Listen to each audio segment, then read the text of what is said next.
প্রায় 3 মাস নিখোঁজ থাকার পর গত 29 ফেব্রুয়ারি সন্দেশখালীর ঘটনার মাস্টারমাইন্ড শেখ শাহজাহানকে গ্রেপ্তার করে পুলিশ। আর এই ইস্যুতে গত কয়েকদিন ধরেই উত্তাল রাজ্য রাজনীতি। সন্দেশখালীর ঘটনার জল গড়িয়েছে হাইকোর্ট, সুপ্রিম কোর্ট থেকে জাতীয় রাজনীতিতে। এবার রাজ্য প্রশাসন ও পুলিশের পাশে দাঁড়িয়ে সন্দেশখালীর ঘটনা নিয়ে বিরোধীদের আক্রমণ শানালেন অভিষেক বন্দ্যোপাধ্যায়। বিজেপির উদ্দেশ্য মানুষকে ভুল বুঝিয়ে তৃণমূলকে সাংগঠনিকভাবে দুর্বল করা। সন্দেশখালী নিয়ে অযথা রাজনীতি করছে বিরোধীরা। ইডি সিবিআই নয়, শেখ শাহজাহানকে গ্রেপ্তার করেছে মমতা বন্দ্যোপাধ্যায়ের পুলিশ। গোটাটাই বিজেপির পরিকল্পনা। বুধবার বসিরহাটের সভা থেকে এই ভাষাতেই বিরোধীদের আক্রমণ করলেন তৃণমূলের সর্বভারতীয় সাধারণ সম্পাদক শিবু হাজরা। উত্তম সর্দারদের কেন হেফাজতে নিতে চাইছে না সিবিআই, সেই প্রশ্ন তুলেছেন অভিষেক।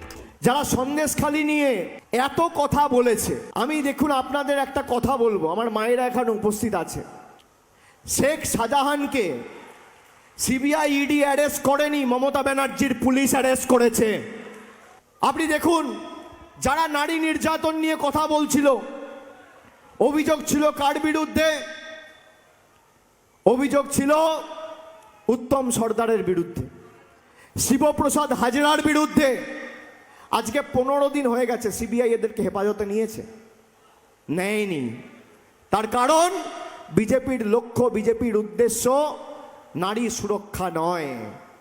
বিজেপির উদ্দেশ্য মানুষকে ভুল বুঝিয়ে তৃণমূল কংগ্রেসকে সাংগঠনিকভাবে দুর্বল করা। তাই জন্য কথায় কথায় সবার বাড়িতে ইডি আর সিবিআই। আপনি বলুন, যাদের বিরুদ্ধে নারী নির্যাতনের অভিযোগ তারা এখন পুলিশ কাস্টডিতে রয়েছে, সিবিআই এদেরকে হেফাজতে চাইছে না কেন? সংবাদ মাধ্যমে তো এত গলা ফাটিয়েছিলেন। জবে থেকে শেখ শাহজাহানকে সিবিআই নিজেদের হেফাজতে নিয়েছে, কোনো সংবাদ মাধ্যম আর সন্দেশখালীতে যাচ্ছে না। কেন? কেন? আপনাদের উদ্দেশ্য কোনো রাজনৈতিক দলের নেতাকর্মীরা আর সন্দেশখালীতে যাচ্ছে না, কেন? তার মানে আপনাদের উদ্দেশ্য কি ছিল? যে শেখ শাহজাহানকে গ্রেপ্তার করো, যাদের বিরুদ্ধে নারী নির্যাতনের অভিযোগ রয়েছে। আপনারা সেই উত্তম সর্দার আর সেই শিবু হাজরাকে কেন গ্রেপ্তার করছেন না, কেন হেফাজতে নিচ্ছেন না? কেন? আজকে হয়তো আমি বলে দিলাম, এবার 4 দিন পর হেফাজতে চাইতে পারে নাটক করে, কিন্তু আমি আপনাদের বলবো এদের উদ্দেশ্যটা দেখুন। বুধবার বসিরহাটের সভা থেকে একাধিক ইস্যুতে বিরোধীদের বিরুদ্ধে সুর চড়িয়েছেন অভিষেক বন্দ্যোপাধ্যায়। সন্দেশখালীর ঘটনার পাশাপাশি রাজ্যে 7 দফায় নির্বাচন নিয়েও সরব হচ্ছেন তৃণমূলের সেকেন্ড ইন কমান্ড। এবারও ডায়মন্ড হারবার থেকে তিনি 4 লক্ষেরও বেশি ভোটে জিতবেন বলে জানিয়ে দিলেন অভিষেক। 7 দফায় ভোট হলেও বিজেপি গোহারা হারবে বলে দাবি করেছেন তিনি। এই নির্বাচন প্রতিরোধের, প্রতিশোধের এবং শিক্ষা দেওয়ার নির্বাচন বলেও হুঁশিয়ারি দিয়েছেন অভিষেক বন্দ্যোপাধ্যায়। নির্বাচন শুধুমাত্র কেন্দ্রে সরকার নির্বাচিত করার ভোট নয়। এই ভোট, আপনাদের ভোট তো 1 জুন, আগামী 1 তারিখ জুন মাসের। আর 7 দফায় ভোট করেছে। ক দফায় ভোট হয় তামিলনাড়ুতে, ক দফায় ভোট হয় কেরালায়, ক দফায় ভোট হয় মহারাষ্ট্রে, ক দফায় ভোট হয় কর্ণাটকায়। বাংলায় 7 দফায় ভোট। আপনি আগের বার 8 দফা করেও গোহারা হেরেছেন, এবার 7 দফায় আরো গোহারা হারবেন। মানুষ জবাব দেবে।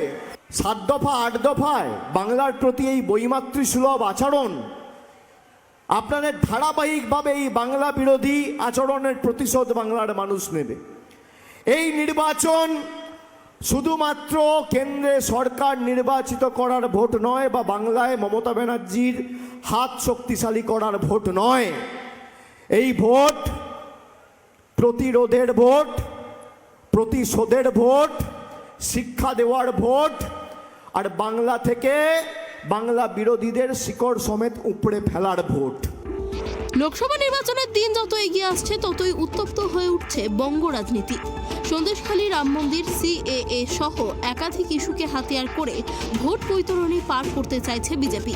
অন্যদিকে বারবার ইডি সিবিআই হানা, 100 দিনের কাজের টাকা সহ একাধিক বিষয়কে বাংলার প্রতি কেন্দ্রীয় বঞ্চনাকে হাতিয়ার করেছে তৃণমূল।